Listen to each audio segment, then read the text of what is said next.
is The Opinions, a show that brings you a mix of voices from New York Times opinion. You've heard the news. Here's what to make of it.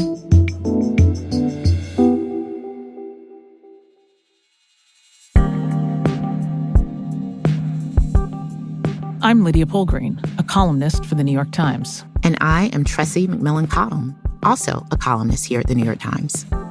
And on Tuesday, we found out that the nation really wanted a change.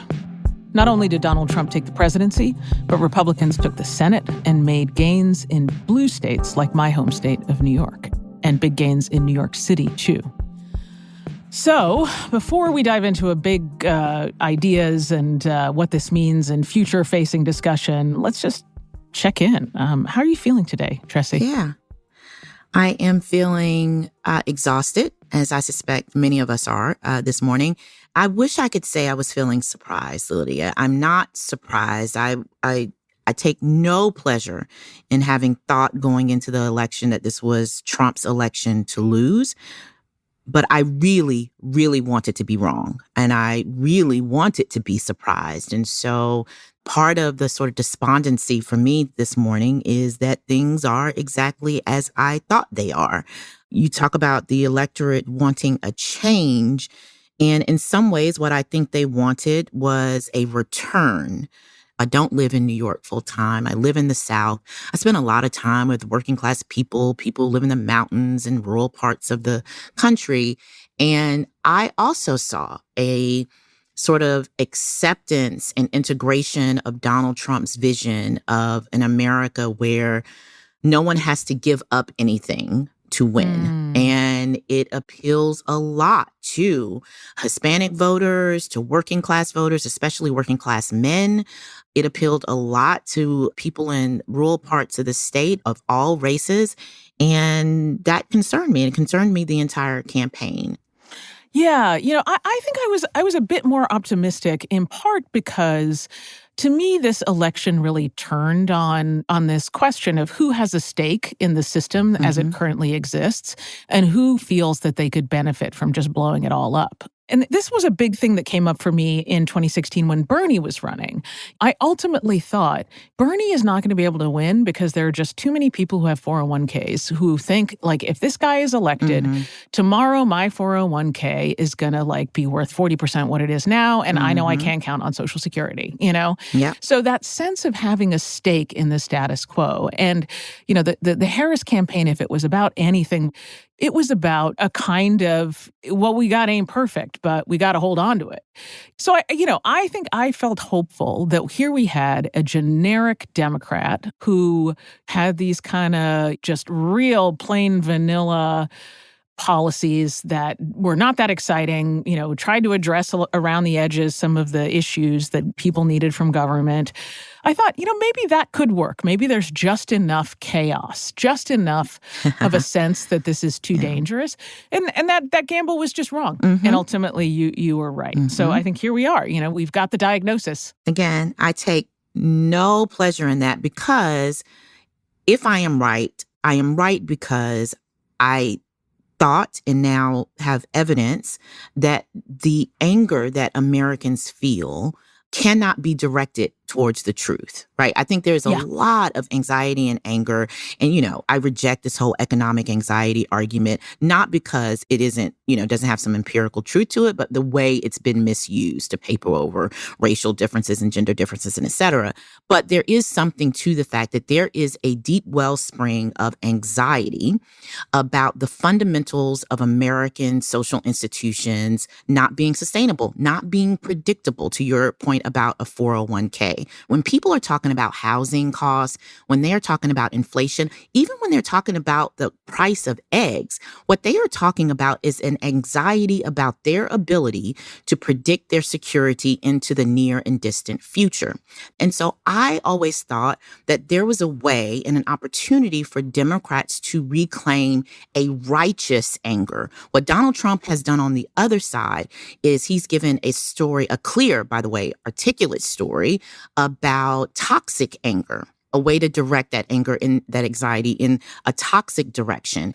100%. I mean, I think that the reality is that we're in this political moment where the right is offering a very clear story about where we're going. And where we're going is backward. We're going to make America great again. It's a mythical time. It's fake. It's lies. America has always been what it is. It's always been this hot mess. There have always been people who've been left out of the story. There's always been inequality. All of these things have always existed. But as long as you can project yourself as subject, and you could be a Latino man, you could be That's right. You could be an undocumented migrant, and you could project yourself into that story, into that glorious past. And the only antidote to that kind of story is a story about the future, is a story about progress. And progress has become a dirty word. And there is no party on the center right or the center left anywhere in the world that is offering anything but a politics of amelioration. All they're saying is, That's right. We're going to tinker around the edges. We're going to find a way to hold on to the elements of globalization that work. Yeah. We're going to find a way to hold on to, the technology, to all of these things that have fundamentally left people feeling alienated and alone and scared about the future. And nobody's saying, no, over there on the horizon, there is some new thing, this new thing that we're building together.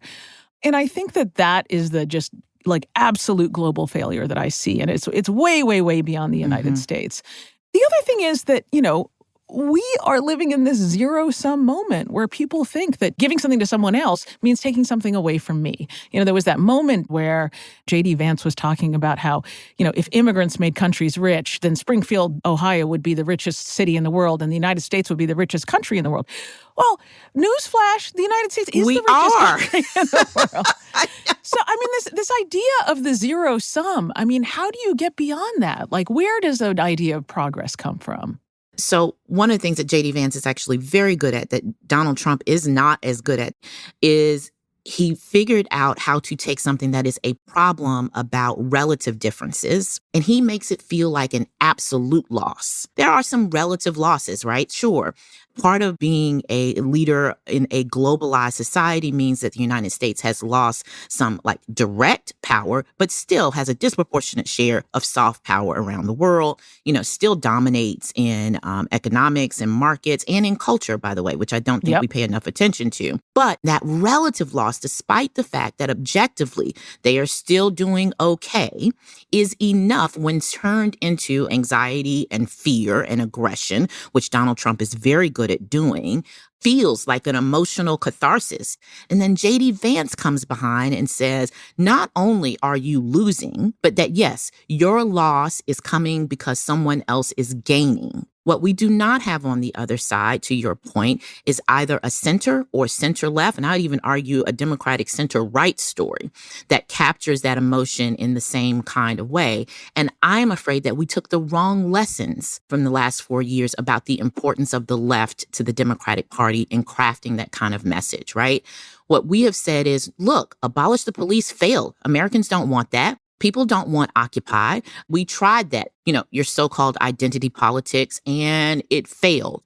And so we're going to retreat into this tinkering around the edges that you so eloquently described, because when we presented a grand vision that included some elements of what the left wants, America rejected it because we're more conservative than the left wants to believe.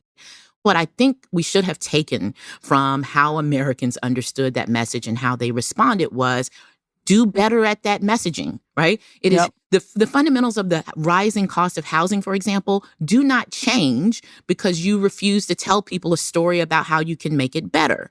They actually do want that story. They just didn't maybe like the one that we gave them. But one of the things that is important for the left's role in the Democratic Party is writing that story. That's what populism on the right has done for the GOP.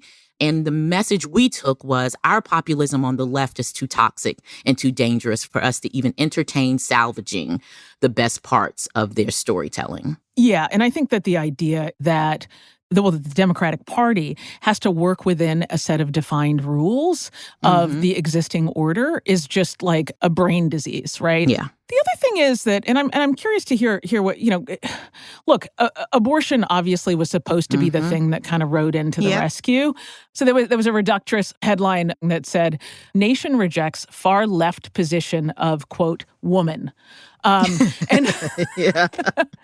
I mean, let's talk about gender in this election because, this was supposed to be the one, white women were supposed to finally abandon the Republican Party and see their self-interest. And, let me tell you. And no, we are not going back. No more backroom abortions. Right, women bleeding out in emergency room parking lots. Like, what happened? Oh, what happened is what always happens, which is why I kept saying to people, listen, I am hopeful on your behalf, but I do not have my own high hopes that you are going to see a mass exodus of white women from the Republican Party and from carrying the Republican line, not even around abortion. I agree that women are angry and that they were angry across the ideological spectrum. But anger doesn't mean that they will make the same actions, right? Once you get to the realm of social action, your anger gets filtered through a whole lot of identities and through a whole lot of relationships. And at the end of the day, gender did matter, but it was how people thought gender should matter that mattered the most, right? This is what I mean. If you looked out at the post-Dobbs reality and you're a conservative woman who may not be particularly religiously conservative, where I think the religious case for being against abortion is a slightly different thing, but you're a little bit more secular and you do believe that women should have bodily autonomy. If you looked at that though and you thought two things, one, my husband won't allow that to happen to our children, right? That's number one. And number two, this decision has been made. I now need to survive the decision, right? And if you want to survive Dobbs, there's a strong conservative case for saying, okay, then you make better choices in a mate who won't put you in that position. And more importantly, you get enough economic security so that you can buy your way out of the consequences of Dobbs. And if that is how you're looking at gender, if you are feeling anxious about your security as a woman, hitching yourself to a man's economic security is actually a type of solution. And it is certainly a solution that doesn't challenge your core identity as a conservative, as a soccer mom, as a mama bear, right? You get to keep all of those identities. Yeah. And the other demographic that I think that Democrats have traditionally banked on was young people. And one of the places where, and I'd love to hear your perspective on this as someone who's on campus and who's been dealing with this. I mean, I've been spending a lot of time thinking about and writing about the war in Gaza and how that is playing out in the kind of hearts and minds of young Americans. And I have to say that, the way in which the campaign, bear hugged the Cheneys. Thought it was such a mistake. And just gave the middle finger to the uncommitted movement. The reality is that there was just a complete and total theory of the case that was, we can just ignore this. So what went wrong here? I think there are two sides of that because there's also a youth conservative movement, right? And so on the one side, I think there's been a level of organizing young conservative people's interests to the benefit of the Republican Party, especially sanitizing Trump for them in a way that makes voting for him palatable. On the other side, the complete disavowal of young, now I won't even call them leftists. I would actually just call them young moral voters. And theirs, to be fair, is a morally righteous cause. It is the mass death and destruction of people across the world. I think that's fair. And it is fair to think that your electeds, if not capable of changing the geopolitics, should at least acknowledge why you are so angry about this. So to your point, people may not vote on foreign policy. They do vote on apathy. I think it will go down as a major mistake. I think it will go down as really an arrogance and a hubris on their part that I thought was really unfounded. I mean, you lost to Donald Trump a few years ago. How dare you have any hubris about thinking you can write off parts of the Democratic base? I thought that was ridiculous. And I also think they underestimated how well the Republicans are doing with young voters on the other side. I think that's right. So what happens now to the Democratic coalition? Where do we go from here? Because I don't think that it's simply a matter of kind of getting the gang back together again. And And also, like, I wonder if there are generative possibilities in the breakups of these coalitions. You know, does depolarization by race and by class and by gender and by geography, does that create opportunities? Thank you for putting it that way, because I actually think if there is a hopeful glimmer, it is that. One of the things that has happened is that I think the categories that we have relied on to sort of do this like consumer approach to dividing up the electorate so that we can tailor a message to your particular needs, those categories are crumbling. I think one of the challenges that the Democratic Party has is that they are going to have to rediscover the language of class, and not what class meant in the 1960s, but the understanding that really the working class today are women and women of color. And so, building a new factory actually is not responding to their economic needs. So we're going to have a lot of people listening to this who are really down in the dumps, disappointed by the results, and wondering where to go next. I mean, I'm curious, like, what are you going to tell your students are going to ask you this, right? Yeah. What are you going to tell them? And what would you tell our listeners and readers? I think maybe I would tell them both the same thing, because I think in moments like this, we're all kind of students in the sense that we are looking for someone to help us make sense of the world. And what I have said to them before, and what I will say to them in class on Tuesday, if they are listening, is you know how to do this. You may not believe you know how, right? But you actually have already done this. We have lived through this once before. That is not to say that there is not a great existential threat and danger. I think there is, and I've always thought there was. But I always think it's important to remember something my mentor told me years ago. When I would be despondent about reparations programs or something, and I'd go, this thing is never going to happen, right? And he said to me, that's what they once said about ending slavery, Tressie. The thing is, you don't know your moment in history until it's long gone. So you can't treat things like you know your moment in history. You really do have to operate as if tomorrow is happening. Totally. So if you want to feel empowered to do something, know that history actually is only written after the things are settled, and it is our job to settle them. I think Donald Trump is not the last gasp of the GOP's descent into chaos and madness, but he is a sign that the only strategy they only have one tool. If there's an upside today, is that, the tool worked this time, but they only have one, right? That means there is plenty of opportunity here to build more and better tools, and that's our job right now. Yeah, no, I totally agree. Tressie, I don't know about you. I feel a little better just hearing your voice. Thanks so much for talking with me today. Thanks for having me.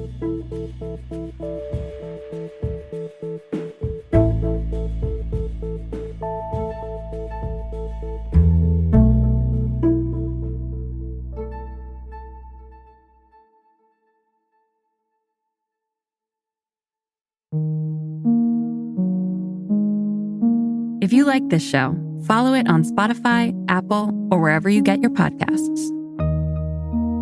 This show is produced by Derek Arthur, Sophia Alvarez-Boyd, Vishaka Durba, Phoebe Lett, Christina Samuelewski, and Jillian Weinberger. It's edited by Kari Pitkin, Allison Bruzek, and Annie Rose Strasser. Engineering, mixing, and original music by Isaac Jones, Sonia Herrero, Pat McCusker, Carol Saburo, and Afim Shapiro. Additional music by Amen Sahota. The fact-check team is Kate Sinclair, Mary Marge Locker, and Michelle Harris. Audience strategy by Shannon Busta, Christina Samuelewski, and Adrian Rivera. The executive producer of Times Opinion Audio is Annie Rose Strasser.